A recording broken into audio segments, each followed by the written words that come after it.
ময়ো সপোন দেখিছিলো জানো ময়ো সপোন দেখিছিলো তোৰ বিয়া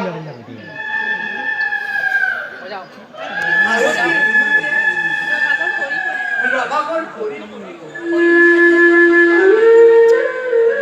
আৰু কইনা হাতেৰে তই ওলাই আহিবি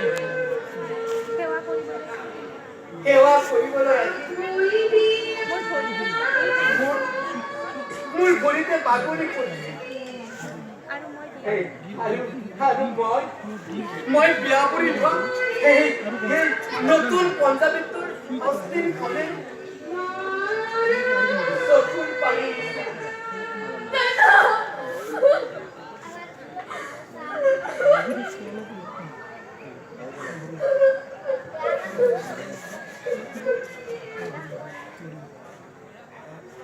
দাদা তই আকৌ আহিলি যে নামাতিবি তই মোক দাদা বুলি তই মোৰ ভাই নহয় এটা ফাঁকিবাস্ত ইমান ডাঙৰ কথা এটা তই মোৰ পৰা লুকুৱালি ভাইটি সৰুতে মানুহ হ'বলৈ দিয়া শিক্ষাবোৰৰ মাজত নিজৰ ককায়েকৰ সকলো কথা খুলি ক'বলৈ শিকোৱা নাছিলো জানো দাদা কি হৈছে তোৰ কি হৈছে তাৰ কেঞ্চাৰ হৈছে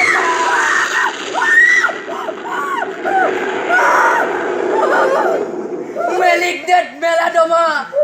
brain tumor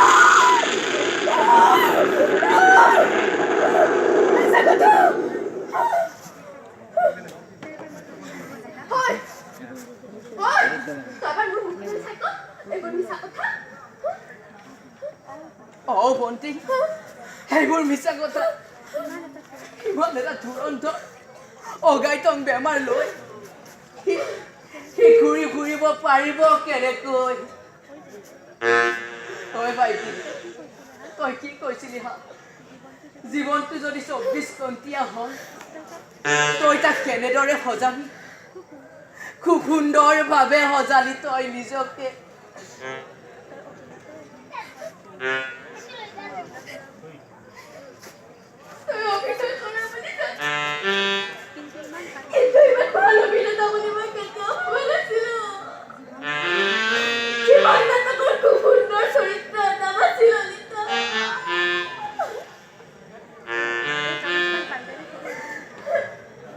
এই কাগজখন ভালদৰে থব নোৱাৰিলি অন্ততঃ তই যাবলৈ ওলোৱা কাৰণটো গমেই নাপালোহেঁতেন বি বৰুৱা কেঞ্চাৰ ইনষ্টিটিউটৰ মেডিকেল ৰিপৰ্ট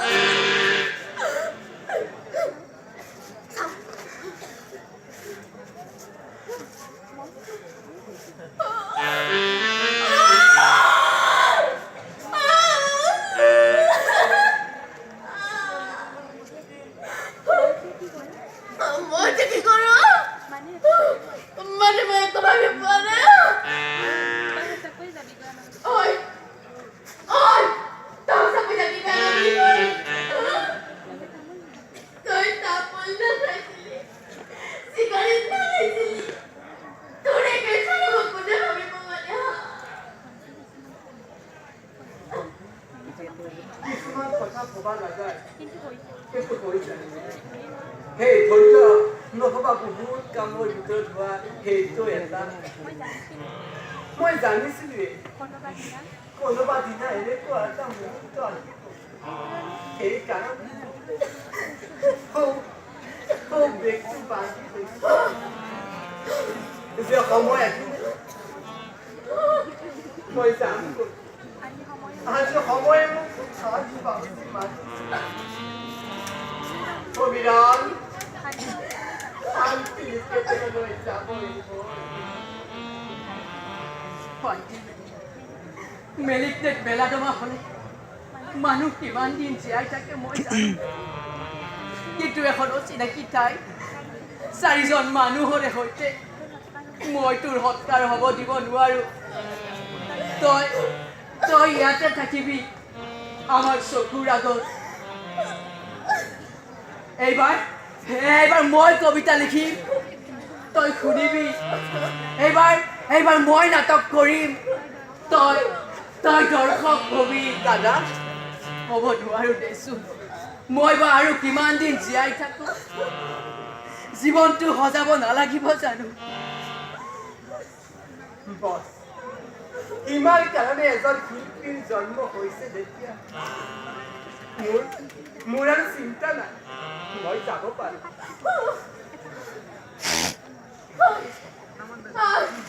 তই যাব নোৱাৰ কিয় যাব নোৱাৰি মোক মৰম কৰি শেষ কৰি দিছ তহঁতৰ কটোৰ পাত্ৰ কৰি ৰাখিব খুজিছ হা অনাথ আশ্ৰমৰ শিশুৰ দৰে মোক গা ধুৱাই দিবি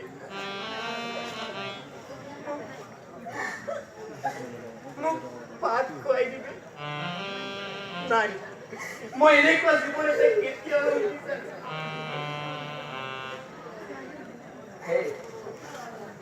ছোৱালী হলে বুলিয়ে এনেদৰে পেন পেনে নাথাকি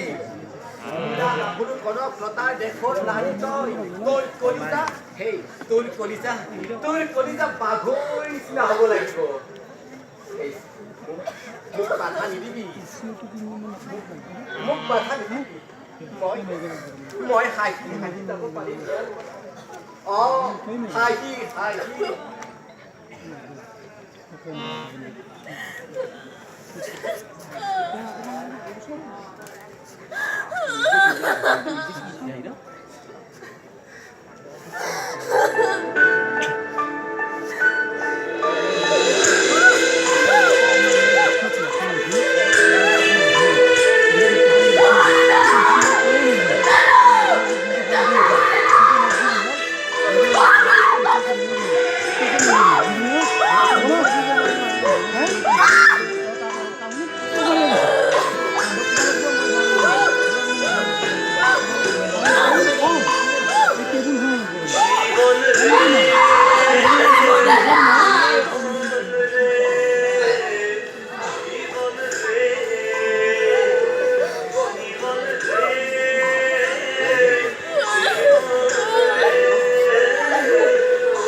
শতিকাৰ